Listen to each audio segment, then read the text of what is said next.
Келгиле достор, сабагыбыздын акыркы бөлүгүндө мен силерге түрктөрдүн белгилүү лидери, Осман империясынын эң таанымал падышаларынын бири болгон Фатих Султан Мехмет тууралуу айтып бермекчимин.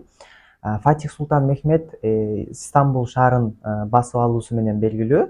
Мындайча айтканда, Фатих Султан Мехметтин дооруна чейин Стамбул шаары Византия империясынын карамагына кирген. Ошол империянын борбор шаары болуп, эң күчтүү Европа менен Азияны байланыштырып турган эң күчтүү шаарлардын бири болгон. Фатих Султан Мехмет болгону 21 гана жашында Стамбул шаарын түрктөргө, Осман империясына каратып алган 1453-жылы. Ал ошонусу менен белгилүү. Биз бирок бүгүн политикалык тарабына эмес, Фатих Султан Мехметтин өзүнүн жеке жашоосу тууралуу бир аз кызыктуу маалыматтарды айтып берем. Фатих Султан Мехмет падыша болгонго чейин эле жаш маалында, кичинекей кезинен аябай илим билимге сугарылган, илим билимге кызыккан адам болгон экен. Ал өзүнүн эне тилинен сырткары 7 тилди билген экен, башка 7 чет тилин билген экен. Бул чыгыштын, батыштын тилдери болуп, алардын адабиятын, маданиятын китептер аркылуу окуп, таанып, өзүнүн ой жүгүртүүсүн, билим деңгээлин жогорулаткан тил билүүсү менен.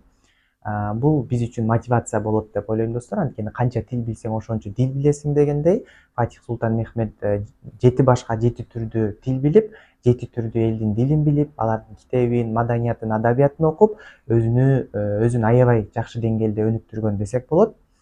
Андан сырткары Фатих Султан Мехмет падыша болгондон кийин Стамбулду өзүнө караткандан кийин ал жерди борбор шаары кылат. Бирок ал жерде жашаган элге, ал жерде жашаган башка диндеги адамдарга тийишкен эмес. Ошол бардыгына тынчтык менен жашоосуна жардам бергени айтылат. Ошондой эле ал Осман империясынын падышаларынын ичинен өзүнүн сүрөтүн тарттырган, өзүнүн портретін тарттырган эң биринчи падыша экени айтылат. Ошондой эле Европага кирет да, Стамбул жарымы Европага, жарымы Азияга караган шаар.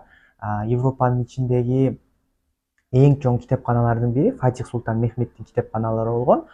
Бул демек Фатих Султан Мехмет жашоосунда аябай көп китеп окуп, китеп коллекция кылган. Ошондой эле мунун китепканасы Европадагы эң чоң китепканалардын бири болгону дагы айтылат. Ошондой эле Фатих Султан Мехмет бош убактыларында багбанчылык менен, гүл өсүмдүктөрүн өстүрүү менен, күнүмдүк жумуштарды кылуу менен алектенгендиги бар. Аябай акылдуу, интеллекти аябай жогору киши болгон жана ушундай акылы менен, ушул интеллекти менен болгону 21 гана жашында Стамбулду басып алган.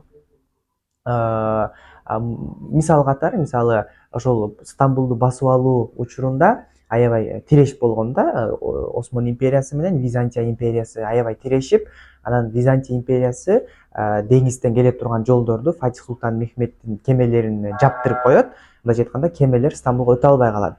Ошол учурда Фатих Султан Мехмет өзүнүн интеллектин, акылын колдонуп, кемелерди суудан эмес, кара топурактын үстүнөн жүргүзүп барып, Стамбулга кирип барганы аябай мындай дастандар, жомоктор сыяктуу, мифтер сыяктуу айтылса дагы, бул чындыгы тастыкталган тарыхый факт. Мындайча айтканда, ушунчалык акылы жакшы иштейт, эч ким ойлобойт да, мисалы кемени кургак жердин үстүнөн жүргүзөт деген. Кеме негизи суунун үстүндө жүрөт го. Бул Фатих Султан Мехмет ошол тоскоолдуктарга карабай суудагы кеме жолун тосуп коюшканда, кургактыктагы бир түндүн ичинде 72 кемени кургак жол менен өткөрүп, ошо Стамбулду басып алган.